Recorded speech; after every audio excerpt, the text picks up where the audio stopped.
Hello my dear friends, welcome back to my channel Swati Samaddar vlogs. ছুটির দিনের সময় করে গত রবিবার আমি, আমার মেয়ে, আমার বোনের মেয়ে, আমার বোন, আমরা সকলে মিলে ঠিক করলাম বেলুড় যাব। অনেক দিন যাওয়া হয় না, যেমন ভাবা তেমন কাজ।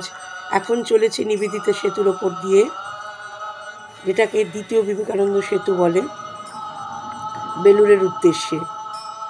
আমাদের গাড়ি আস্তে আস্তে বেলুড় মঠের কাছে চলে এলো। সেদিন যেহেতু রবিবার ছিল, অনেক দর্শনার্থীর ভিড় ছিল। আমরা ধীরে ধীরে এগোচ্ছিলাম।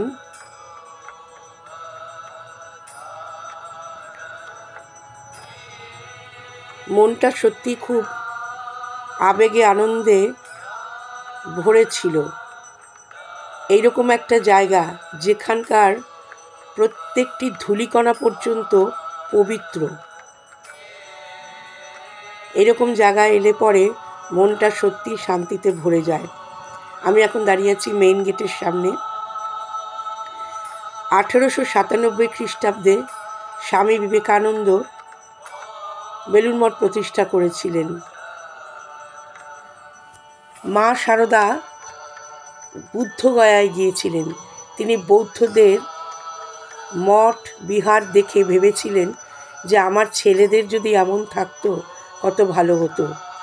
স্বামীজি মায়ের সেই ইচ্ছা পূরণ করেছিলেন। আজ সারা পৃথিবীতে রামকৃষ্ণ মঠ ও মিশন আমাদের সাধারণ মানুষদের সুস্থ পথ দেখান, শিক্ষা দেন, বুদ্ধি দেন, সেবা দেন। আমরা সত্যি ধন্য এই রকম জায়গা দর্শন করতে পেরে।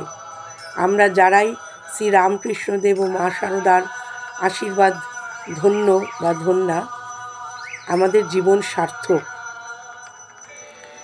ভেতরের পরিবেশ এত সুন্দর যে অকল্পনীয়। প্রচুর গাছপালা আছে।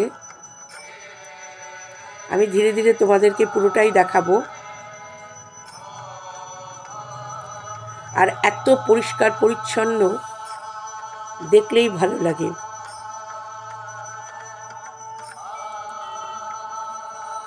সব থেকে বড় কথা হলো নিয়মানুবর্তিতা বা শৃঙ্খলা পরায়ণতায় বেলুড় মঠকে যদি আমরা অনুসরণ করি, তাহলে আমাদের জীবন সত্যি সুন্দরভাবে গড়ে তুলতে পারবো আমরা। ঘড়ি ধরে প্রত্যেকটি কাজ হয়, এতটুকু তার নড়চড় নেই। সারা পৃথিবী জুড়ে যত রামকৃষ্ণ মঠ ও মিশন আছে, প্রত্যেকটি জায়গার জন্য একই নিয়ম। এটা হলো মূল বেলুড় মঠের মানচিত্র, যেটা মেইন গেট দিয়ে ঢুকেই বাঁ দিকে রাখা আছে। এটা হলো বেলুড়ের একটি মিউজিয়াম, যেখানে ঠাকুর, মা, স্বামীজি এবং অন্যান্য যারা রয়েছেন সন্ন্যাসী মহারাজ, তাদের বিভিন্ন জীবনী এখানে প্রদর্শনী হিসাবে দেখানো হয়।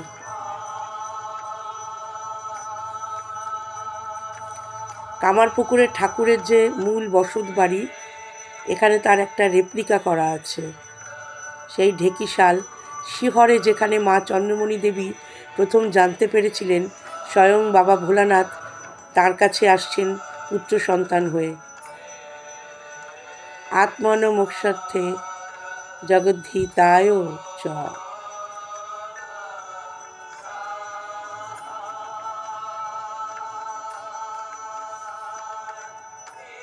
এটা হলো মূল প্রবেশ পথ।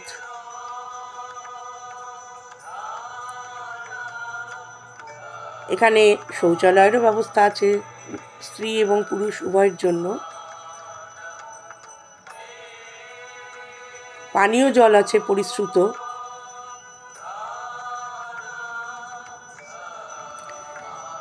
পাতাবাহারের গাছগুলো কি সুন্দর কেয়ারি করা।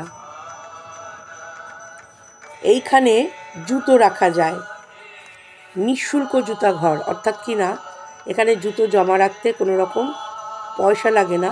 ওই ব্যাগ রাখা আছে, ওই ব্যাগের মধ্যে করে আমরা সকলে আমাদের জুতোগুলো রেখে জমা দিয়ে একটা কুপন পেলাম, সেটা নিয়ে হাত ধুয়ে আমরা এগোলাম মঠের দিকে, কারণ তখন প্রার্থনা শুরু হতে প্রায় আধ ঘন্টা বাকি ছিল।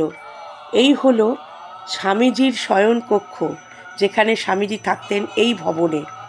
এই সেই ঐতিহাসিক ঘর, কাঁচ ঘেরা ওই ঘরেই স্বামীজি থাকতেন। ভেতরে ছবি তোলা যাবে না, তাই আমি বাইরে থেকে দেখালাম। এইটা হলো মায়ের মন্দির, অর্থাৎ কিনা এইটা হলো বেলুড় মঠ মূল যে মন্দির।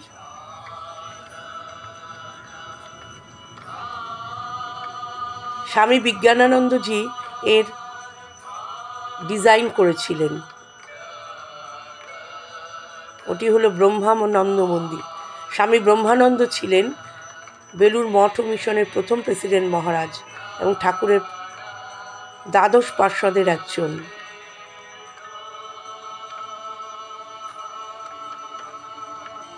গঙ্গার একদম পাড়েই বেলুড় মঠ। এটি বেলুড় মঠের নিজস্ব ঘাট। অনেক মানুষ বসেছিল। বিকেলের পড়ন্ত আলোয় খুব সুন্দর লাগছিল। এখানে কেউ এসে রামচরিতমানস পাঠ করছিল, কয়েকজন মানুষ। অর্থাৎ কিনা ঠাকুর দেবতার আরাধনা করতে গেলে, ভজনা করতে গেলে এর থেকে ভালো জায়গা আর নেই।